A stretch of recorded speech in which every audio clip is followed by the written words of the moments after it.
بلکہ عرس صابر میں ذکر صابر کر کے بات ختم کر دو. تو جب مومن کی روح نکلتی، کوئی یہ نہ سمجھے کہ مومن کی روح نکلی اور اس کے بعد وہ جسم کا پنجرہ بے جان ہوا، مر کے مٹی میں ملا، یہ ہوا وہ ہوا، کچھ نہیں. کیونکہ وہ اللہ کا دوست، اللہ کا ولی ہے. تو پھر اس کی شان کیا ہوتی ہے؟ جب تک وہ روح کا پنچھی پرندہ جسم کے پنجرے میں ہوتا ہے، جب تک روح کا پرندہ پنچھی جسم کے پنجرے میں قید ہوتا ہے تو اس کی جو بھی طاقت ہوتی ہے، لیکن جب وہ پنجرے سے باہر ہوتا ہے تو اس کی طاقت اور بڑھ جاتی ہے.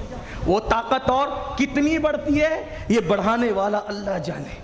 اس کی طاقت کتنی بڑھتی، کتنی پرواز اس کی ہوتی، اللہ جانے. مگر سنو، ایک ایسی بھی ذات ہے کہ جس وقت فرید الدین گنج شکر مسعود سلسلہ چشتیہ کی آبرو نے اپنے پیارے چہیتے لگتے جگر اپنے بھانجے علی احمد کو کہا کلیر جا کے بس، اور پھر وہ رہے اور بہت سی باتیں ہوئی. انہوں نے ایک ہی کو مرید کیا اور ایک ہی کو خلافت دی، اور وہ ہے شمس. نام نہیں لیتا، لیکن ایک بزرگ کے مرید آئے اور انہوں نے کہا حضرت ہمارے پیر کے تو اتنے مرید ہیں جتنے آسمان کے تارے. تو حضرت صابر پاک نے فرمایا میرا ایک ہی ہے مگر تارا نہیں ہے، وہ شمس ہے. شمس یعنی سورج. ایک ہی ہے مگر سورج. اللہ اکبر، یہ شان ہے. تو شمس الدین ترک پانی پتی سے کہا کہ جب تجھ سے کرامت کا ظہور ہو تو سمجھ جانا کہ تیرا مرشد دنیا سے چلا گیا. رو پڑے، بہت روئے. کہا رونا نہیں. کیوں؟ اللہ والے جب دنیا سے جاتے ہیں روح کا پرندہ جسم کے پنجرے سے نکلتا ہے، طاقت اور فیوز و برکات اور بڑھ جاتے ہیں. لیکن بہرحال کرامت کا ظہور کیا ہوا؟ ہوا میں چراغ جلتا رہا. آپ سنتے رہتے ہیں، بار بار سنائے، لیکن صرف میں اشارہ دے رہا ہوں کہ مومن موت کے بعد کس شان سے رہتا ہے. اللہ اکبر. اور پھر وہاں سے آمیر کے قلعے سے چلے، کیسے پہنچو مرشد تک؟ ٹھوکر لگی، گرے، ہوش کھویا، آنکھ کھلی تو اپنے آپ کو کلیر میں محسوس پایا، موجود پایا. آمیر کے قلعے کے قریب ٹھوکر لگی اور آنکھ کھلی تو کلیر میں اپنے آپ کو موجود پایا. دیکھے تو کیا مرشد کا جنازہ نہا دھل کر کے رکھا ہوا ہے. نہلانے والا نہیں پتا، دھلانے والا نہیں پتا، کفن پہنانے والا نہیں پتا، جنازہ تیار ہے. سوچا سب تو تیاری ہے، ہمارے تو محتاج ہی نہیں. توجہ کریں، مرشد اس شان کا ہوتا ہے. یاد رکھنا، یہ نہ سمجھنا ہم جائیں گے تبھی ان کو کچھ ملے گا نا. یہ تو کسی کے محتاج ہی نہیں، کیونکہ خدا کے دوست جو ہو گئے. جنازہ تیار. سوچا سب تو تیار ہے، کیا کریں؟ مرشد کی وصیت یاد آئی، نہ جنازہ نہیں پڑھنا، کوئی آئے گا پڑھانے کے لیے.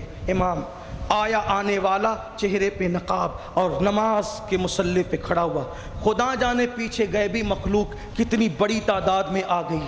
اور اس کے بعد نماز ہوئی، سلام پھیرا، جانے والے چلے گئے، آنکھ چپکی اور جانے والے چلے گئے. گھوڑے پہ سوار ہوا، امام جانے لگا، گھوڑے کی لگام پکڑی. محترم، جب لوگ مجھ سے پوچھیں گے کہ تیرے پیر کا جنازہ کس نے پڑھایا تو میں یہ تو بتاؤں گا پڑھانے والا کون تھا. امام مستور الحال تھا یہ کہہ کے چپ ہو جاؤں گا. اتنا تو بتا ہی سکوں گا کہ مرشد کے جنازے کا امام کون تھا. جب چہرے سے نقاب ہٹایا تو معتبر راویوں نے بیان کیا، حضرت شمس الدین ترک پانی پتی کہتے ہیں. کیا کہتے ہیں؟ وہ کوئی اور نہ تھا، وہ میرا مرشد خود صابر کلیر تھے. صابر پاک تھے، صابر پاک تھے. میں نے پوچھا حضور یہ کیا؟ شمس الدین یاد کر، ایک دن تو نے پوچھا تھا مرشد فنا کیا ہے اور بقا کیا ہے، تو ہم نے کہا تھا ایک دن تجھے دکھا دیں گے فنا کیا ہے بقا کیا ہے. یہاں دارالعلوم بھی موجود ہے اور خانقاہ بھی موجود ہے. دارالعلوم میں پڑھایا جاتا ہے اور خانقاہوں میں دکھایا جاتا ہے. اور اللہ کا شکر ہے اہل سنت میں مدرسہ بھی ہے اور خانقاہ بھی ہے. ہم پڑھانے والے مسلک میں بھی ہے اور دکھانے والے مسلک میں. ہمارا مسلک ہے جو پڑھاتا بھی ہے دکھاتا بھی ہے. اللہ اکبر کا ہم نے کہا تھا نا ایک دن دکھا دیں گے تو دیکھ لے وہ جو جنازے میں پڑا ہے وہ فنا ہے اور جو تیرے سامنے کھڑا ہے وہ بقا ہے. اللہ اکبر یہ کہہ کر آنے والا امام چل دیا. اللہ اللہ. اب یہاں پہنچ کر کچھ لوگ کہتے ہیں حضرات ایسی باتیں نہ بیان کیا کرو. میں کہا کیوں؟ کہا اس سے شرک پھیلے گا نا. اچھا شرک پھیلے گا.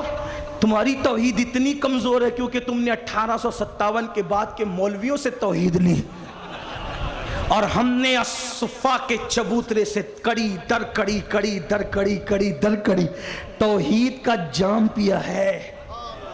ہماری توحید اتنی کمزور نہیں ہے. تو کہا صابر پاک نے خود کا جنازہ پڑھا اس سے شرک نہ ہوگا. میں نے کہا شرک کیسے ہوگا؟ یہی تو بات بتانا چاہتے ہیں. اس سے توحید اور مضبوط ہوگی.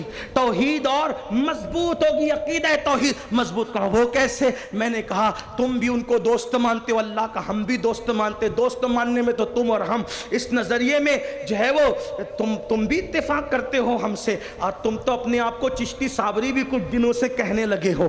کہہ بھی رہے ہو کچھ دنوں سے چشتی صابری. حالانکہ جس کا صابر پاک کے عقیدے جیسا عقیدہ نہ ہو تو وہ صابری کیسے ہو سکتا ہے؟ غریب نواز جیسا جس کا عقیدہ نہ وہ چشتی کیسے ہو سکتا ہے؟ لیکن تمہاری عادت ہے تم دل بدلتے رہتے ہو. تم دل بدلتے رہو. ہم دل بدلنے نہیں بلکہ دل بدلنے والوں کی جماعت سے تعلق رکھتے ہیں. لیکن بہرحال کبھی تو تم ہم سے لڑتے رہے مزاروں پر سے لڑتے رہے اور فاتحہ پہ لڑتے رہے چادروں پہ لڑتے رہے. اب وقت آیا تو تمہارے سر پہ بھی ہم نے چادر دیکھی اور تمہارے سر پہ بھی چادر آ گئی. تو جو حالات کے تحت مسلک بدل لیا کرے فتوے بدل لیا کرے ان کا کیا اعتبار؟ واللہ پہلے دن اہل سنت کا جو نظریہ تھا الحمدللہ وہ آج بھی ہے اور انشاءاللہ قیامت تک رہے گا. تیرے غلاموں کا نقش قدم راہ خدا وہ کیا بیٹھ سکے جو یہ سراغ لے کے چلے. تو کہا یہ نماز جنازہ بیان کرنے سے کیا توحید کا عقیدہ پختہ ہوگا؟ میں نے کہا دوستو تم بھی مانتے ہو دوستو ہم بھی مانتے ہیں. اب جب دوست مان لیا خدا نظر نہیں آتا دکھائی نہیں دیتا سنائی نہیں دیتا تصور میں نہیں آتا تخیل میں نہیں آتا زبان میں نہیں آتا بیان میں نہیں آتا. بولو وہ تصور میں آتا ہے. جو تصور میں آئے خدا نہیں ہو سکتا. تخیل میں آئے خدا نہیں ہو سکتا. زبان میں آئے خدا نہیں ہو سکتا. بیان میں آئے خدا نہیں ہو سکتا. ہاں اسے کوئی عام آنکھ دیکھ نہیں سکتی. آنکھیں اس کا ادراک نہیں کر سکتی. اللہ اکبر. انسان اتنا نابینا ہے کہ خود کو نہیں دیکھ سکتا وہ خدا کو کیا دیکھ سکے گا؟ تو اب پھر خدا کو دیکھنے کا کیا تصور ہے؟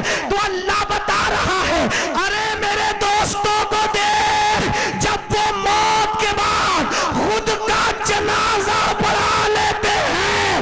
جب علی احمد کا یہ حال ہے تو اس آلہ کی شان کا عالم کیا ہوگا؟ جب دوست کی حیات کا یہ عالم ہے تو حی و قیوم کی حیات کا عالم کیا ہوگا؟ وہ خالق کی حیات کی شان کا عالم کیا ہوگا؟ اس سے عقیدے مضبوط ہوتے ہیں.